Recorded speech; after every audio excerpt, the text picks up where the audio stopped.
Hujambo na karibu katika channel ya Aje Farms, mashamba yanayotembea. Karibu kwenye mwendelezo wa shuhuda za Aje Farms.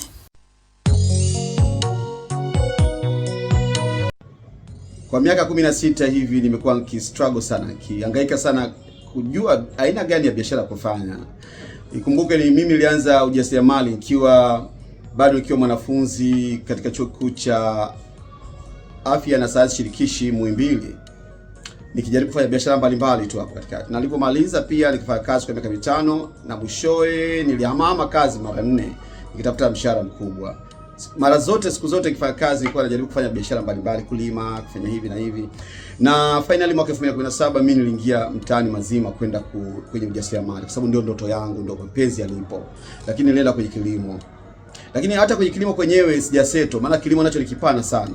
Kina mambo mengi sana, kuanzia kuunganisha kulima na masoko, lakini kwenda kwenye usafirishaji, lakini bado kuna ushauri, kutoa ushauri kwenye upande wa kilimo, kuna upande wa uzaji wa miche na mbegu, kuna huduma za ugani, utoaji huduma za ugani, kuna huduma nyingi sana, kuna uongezaji wa thamani kwa mazao ya kilimo na mifugo, kuna vitu vingi, kutoa mafunzo kupitia mitandao.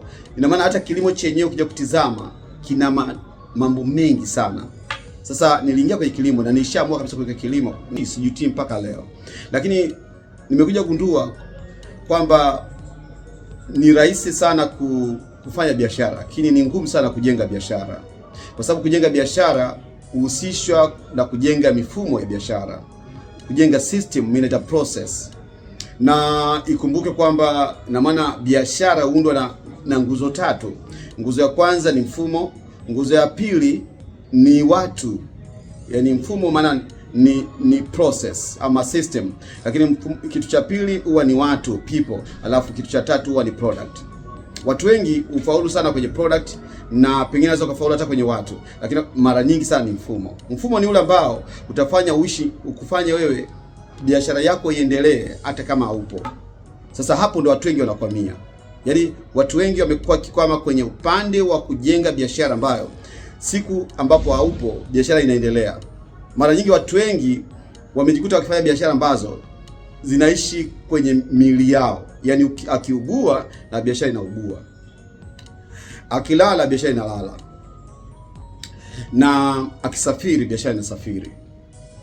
Hii ndio biashara ambayo hata babu yangu ambaye alikuwa tajiri wa miaka hii ya 70 mpaka 90 aliishi biashara hiyo, lakini baada ya kufariki biashara yake nayo ilikufa. Kwa hiyo biashara ambayo namna hii ambayo inatakiwa uwepo muda wote ni kwamba nayo ukifariki nao ukufuata kaburini. Nimekuwa nikijiuliza nisiishie pale ambapo alishia babu yangu na baba yangu ambao walifanya vizuri sana kwenye kilimo na kupata mali ya kutosha, lakini issue ni kwamba hawakuwa na mifumo, hawakuwa na process, hawakuwa na system ya usimamizi wa biashara zao, hawakuwa na system ya ripoti za mapato na matumizi kwa mfano, hawakuwa na system za upande wa uongozi na utawala, hawakuwa na system namna ambavyo bidhaa kutoka mashambani zingeweza kusafirishwa kwenda kwenye masoko bila uwepo wao.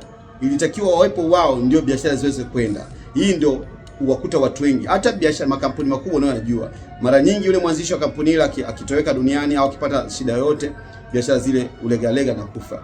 Mimi hiyo siitaki. Na siku zote miaka yote kwa miaka 16 hii nimekuwa nikijiuliza namna kutengeneza mfumo ambao utanifanya niweze kulala na wakati huo biashara yangu ikiniingizia pesa. Sasa hapa ninakupa biashara 3 zenyewe zitaweza kwenda bila kuhitaji uwepo wako muda wote. Biashara ambazo ni rahisi sana kutengeneza mifumo ni hizi 3 ambazo tutakutajia hapa. Pengine ni mara ya kwanza unatazama video kutoka Aje Farms, mashamba yanayotembea, na kuomba usubscribe, ulike na kushare video hii. Na mimi nakuleta kipindi hiki naitwa Dr. Ibrahim Dashiro ama Aje Farmer au daktari mkulima. Tuende moja kwa moja katika hizi biashara 3 ambazo nimegundua kwamba naweza kuzifanya ndani ya kilimo hiki, lakini nikaweza kunirahisishia kutengeneza mfumo. Biashara kwanza ni ya kuuza digital products, kuuza bidhaa za kidijitali.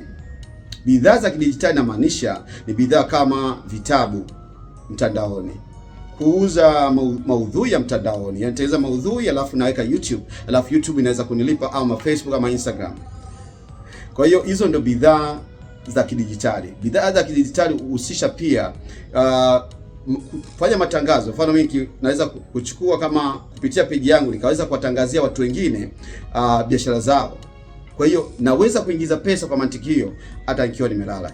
Biashara ya kidijitali imekuwa ni salama sana kwangu mimi kwa sababu nimeshaifanya na nimeshaanza kuifanya na inanipa matokeo mazuri kwa sababu haina expiry date. Bidhaa nyingi za kidijitali hazina expiry date. Naweza kuuza leo na kesho na kesho. Nikiandika kitabu ambacho kwa mfano nimeandika kitabu cha ushuhuda wangu ambacho nimeandika kwa miaka 10. Sasa kimetoka mwaka jana. Lakini kile kitabu kila wakati mtu akilipia namtumia kwa WhatsApp. Kitabu aki-expire hata siku moja. Lakini bidhaa ya kidijitali kitu kingine huwa hahitaji ofisi maalum wala hahitaji store kwamba niende kuitunza mahali fulani. Na hivyo sio rahisi kuibiwa. Kwa mfano nikiwa nauza bidhaa ambazo zinashikika kama simu au nini, ni rahisi mtu kuingia mle kwenye store yangu au dukani akaiba akaingiza mfukoni akakimbia. Lakini hizi bidhaa za kidijitali nikiwa nasafiri kwa mfano naweza kuwa na flash tu ama simu tu. Alafu nikitembea mtu akisema nataka hicho kitabu, mimi na copy namtumia kwa WhatsApp, maisha yanaendelea. Ndio vitu ambavyo nadhani vinaweza kunisaidia kutengeneza pesa hata kama nikiwa nimelala. Ndio biashara ambayo nafikiria kwamba hata kama nitakuwa nimeishiwa nguvu kabisa ya kunyanyuka kwenda kufanya biashara haba miaka 80, 100, 200. Natarajia kama Mungu ajalie uweza kuishi miaka 200. Sasa ikifikia kwamba uwezi kunyanyuka kwenda kwa biashara, bado nitaendelea kutengeneza pesa kwa sababu hizo ni bidhaa za kidijitali ambazo kwa kweli nimetest zinaweza kufanya vizuri. Ni kwenye kilimo hiki lakini naweza kunauza vitabu, natengeneza maudhui ya kilimo. Maana kilimo ni kipana. Imenisaidia sana. Bidhaa ya kwanza au biashara ya kwanza ambayo nafikiria ambayo nimeifanya ambayo naona kwamba ni share na wewe ni biashara ya kufanya kuuza bidhaa za kidijitali. Na biashara ya pili ni kufanya biashara ambayo haihitaji usimamizi mkubwa wa uwepo wako. Yaani nifanye biashara ambayo naweza kusafiri kwa mfano.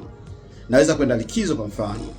Naweza kuacha hiyo biashara na yenyewe kaenda yenyewe bila usimamizi wangu wa karibu sana.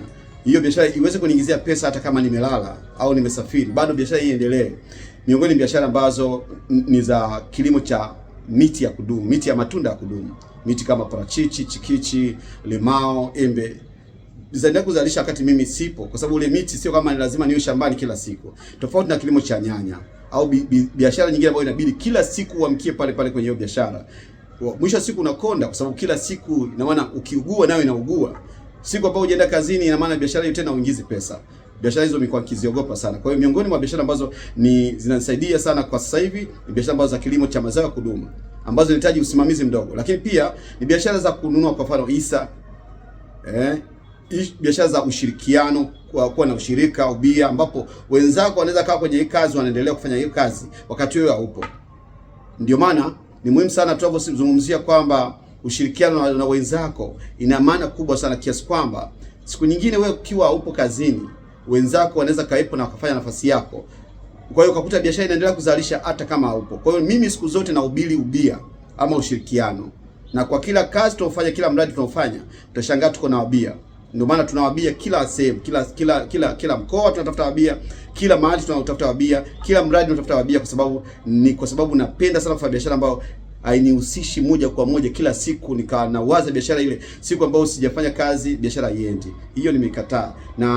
Kwa hiyo ni biashara ya pili ambayo naifanya, ni biashara ambayo haihitaji usimamizi wangu au uwepo wangu wa kila siku. Ambazo nimekutajia hapa mifano yake ikiwa ni mazao ya kudumu, mazao ya kilimo cha mazao ya kudumu kama matunda, lakini biashara ambazo zinahusisha ubia na ushirika ama ushirikiano na watu wengine.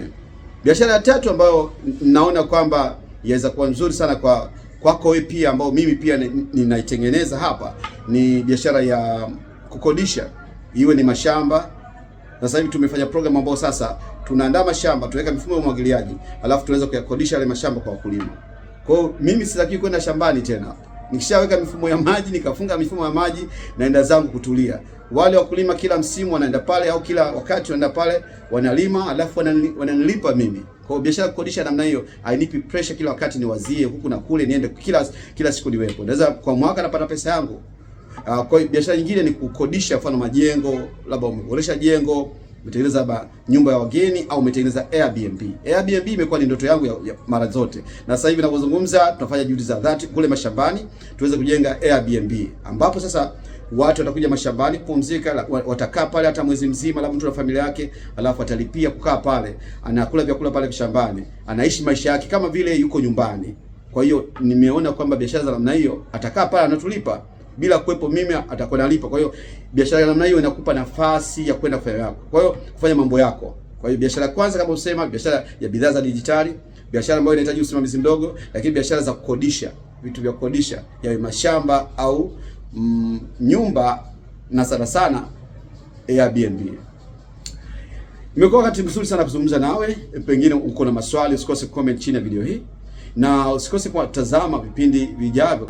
Mafunzo haya nakuletea kupitia uzoefu wangu mwenyewe. Sijai kufundisha kitu ambacho sijai kufanya. Siku zote nikifundisha jambo huwa nalifanya, na ndio maana nasema siku zote mwalimu mzuri ni uzoefu.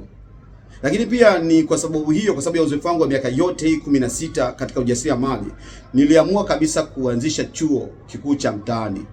Ninaanzisha chuo kikuu hiki kwa sababu naamini kwamba mfumo rasmi wa elimu mara nyingi hufundisha watu kwa nadharia na hufundisha vitu ambavyo havipo, havitekelezeki.